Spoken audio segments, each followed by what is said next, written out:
Hey y'all, hopefully the wind won't be too bad. It's kind of kicked up this evening. We have really been on a weather roller coaster. Yesterday morning was the hardest freeze or hardest frost that we've had so far this spring. I mean, everything was white like it snowed. And today we're 85 degrees. So it just can't really make up its mind. Among other things, today we're working on blackberries, getting them whipped into shape. And one of the things that we've done this morning is we came through and side dressed them. And I'm not an expert on many things, but I'm definitely not an expert on blackberries. So this is just what I do. This is not the gospel. This is not a NC State article on blackberries. So just keep that in mind.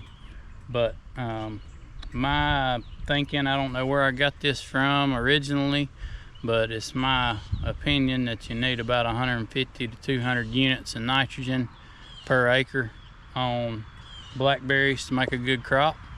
So the way that I achieved that is with about 1,000 pounds to the acre of 1717. That sounds like a lot, but it really isn't. It's 170 units of nitrogen, 170 units of phosphorus, and 170 units of potassium.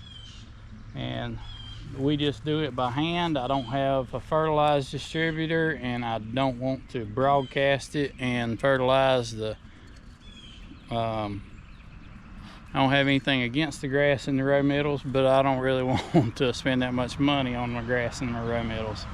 So what we do, these little like 8-ounce cups that kids, hard plastic cups that everybody gives away for kids to drink out of. You'll see them, some restaurants might still give them away, but a little bit of everybody gives them away. And we end up with stacks of those things. Well, it just so happens that they hold about a half a pound of fertilizer. So we've got, it works out, the math works out on it to where I need about one of those cups per strawberry plant. So we come through here and we'll put just a half a cup, or scoop a cup out of a 5-gallon bucket, just sling half of it down one side and half of it down the other, and keep moving. You can see the guys came through and knocked that out this morning. And then I came back through this afternoon with the backpack. I was gonna use a bigger sprayer, but it really didn't take out much longer. It would have taken longer to get the big sprayer ready. I just came through with a backpack and the hood and sprayed the edges of my rows. So now that the spraying is done and the side dressing is done, those are pretty critical that you get them done early. We probably should have had them side dressed before now, but that's just the way it goes. But it's pretty important to get the edges of these rows sprayed, because that's a whole lot of weed eating and you can't get up against it with a mower. And we try to keep these row middles mowed out to where it's nice and clean to pick, so you ain't got to dodge snakes. But this right here, if you're not familiar with it, is a high tensile electric fence tensioning tool. And I have got part of my blackberry trellis that requires this.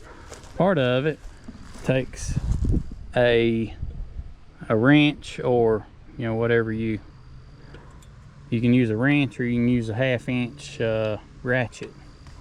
But part of my older field requires this in order to tighten it. So it just snaps on here like this, and then this is kind of difficult one-handed, and then the fence ratchets.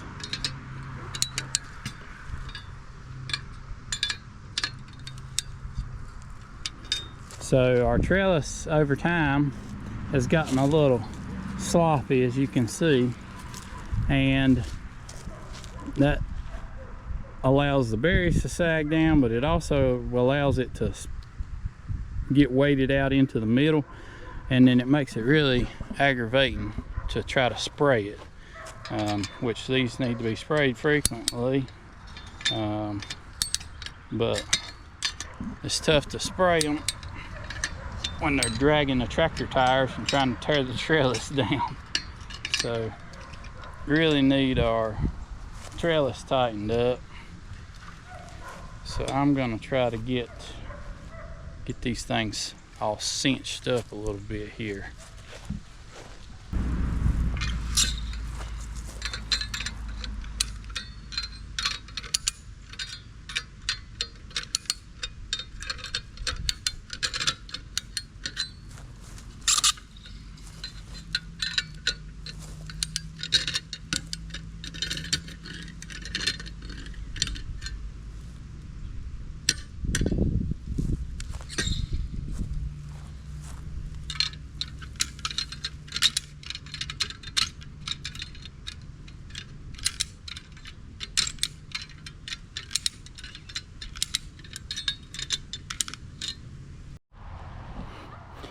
Now y'all probably can't tell no difference from the video, but from standing here I sure can.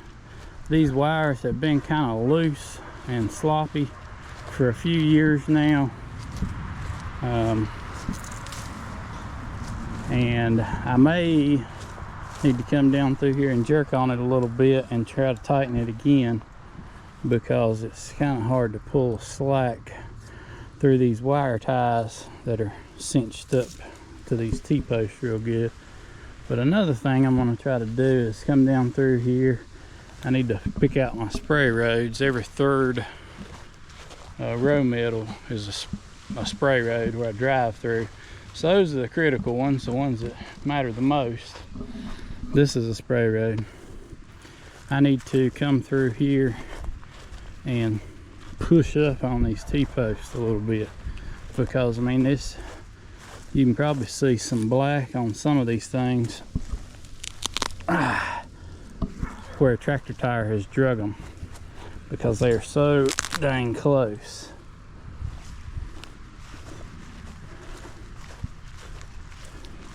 And it's been an aggravation for a long time. So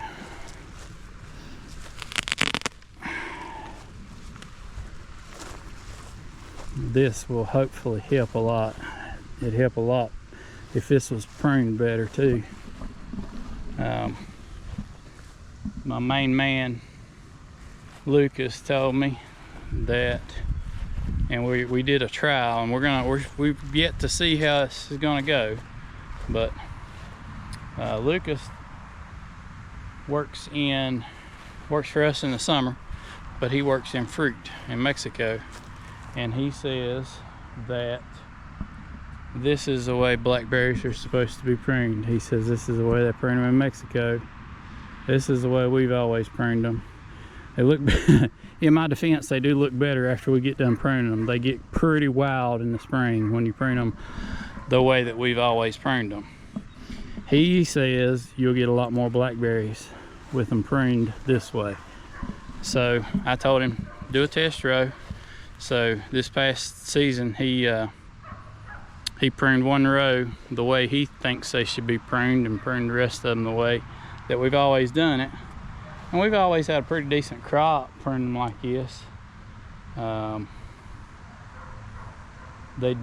laterals just really get out of control by this point in the season. It looks a little more groomed after we get through pruning them in like August.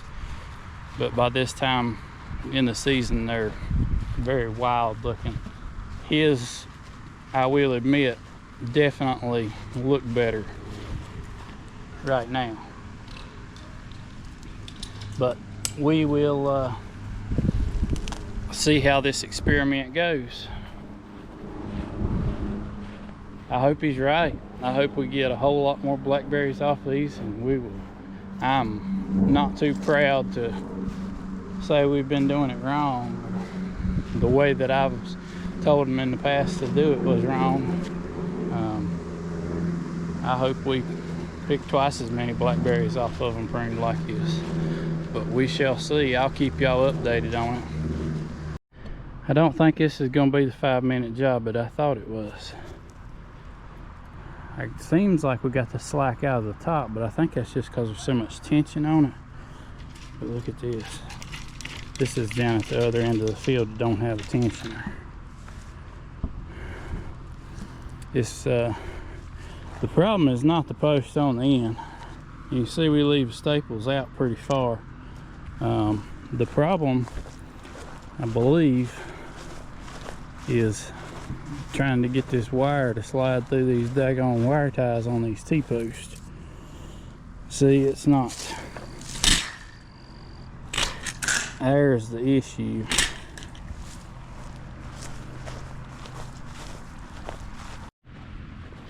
But anyway, y'all, I ain't gonna bore you with a long bunch of boring mess about tightening up a blackberry trellis. But I will give you a little hit the highlights for people that have not seen or heard me talk about our blackberries before. This variety that we have is 100% Ouachita. We've got part of a row of Primark and part of a row of Navajo over there. Don't really know anything about those two varieties other than I'll never plant them again because they have been terrible for us. You might plant them and they may be fantastic, but they're a waste of space for us. Navajo is a great big berry and Primark is a great big berry. Arguably too big because blackberries are more expensive than strawberries, and when you get a blackberry that's the size of a strawberry and they look at a little clamshell and there's like 8 berries in it for the price, I think that kind of turns people off a little bit. But so what we have been successful with is Ouachita. We do have a major cane blight problem. I think it originally probably didn't come in the stock. I think it probably came from wild brambles around here close by. We have plenty of wild blackberries in my part of North Carolina. And I've heard that can be it's a carrier for it. We do have our blackberries on this fabric. That's the same stuff you put inside a greenhouse. It comes on you can buy 3-foot wide rolls of it, which is what this is.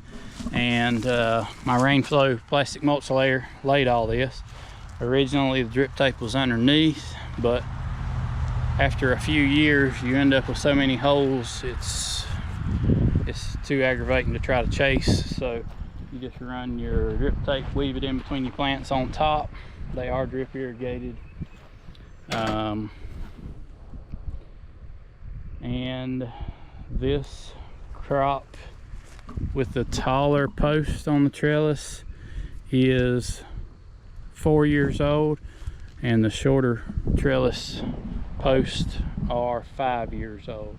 So we're nearing the end of the productive lifespan of this crop of strawberries. The next crop we plant will be something different. We're probably not going to do Ouachita again, just because that's an old school variety at this point. There's better breeding out there as far as flavor and disease resistance, so I'm not sure what we're going to plant. I will get some expert advice on that, but it probably won't be Ouachita next time. We are starting to break bud here, so, and I'm not really up on, like I said, I'm not really a strawberry or a blackberry expert, so I don't really know the time from when you start breaking buds open till the time you start picking. On strawberries you got about 30 days from bloom to fruit, but you see their buds are starting to break open, so it won't be long. I'll show you here on a video pretty soon. Here in another week or so, this field will be beautiful. It will be completely covered in white blooms. These plants basically turn all white because you can see if every bloom on here makes a strawberry, these babies are going to be loaded. But I'm gonna wrap this thing up here and get back to fighting some of this wire somehow or another. But I appreciate y'all watching. I'll see y'all next time.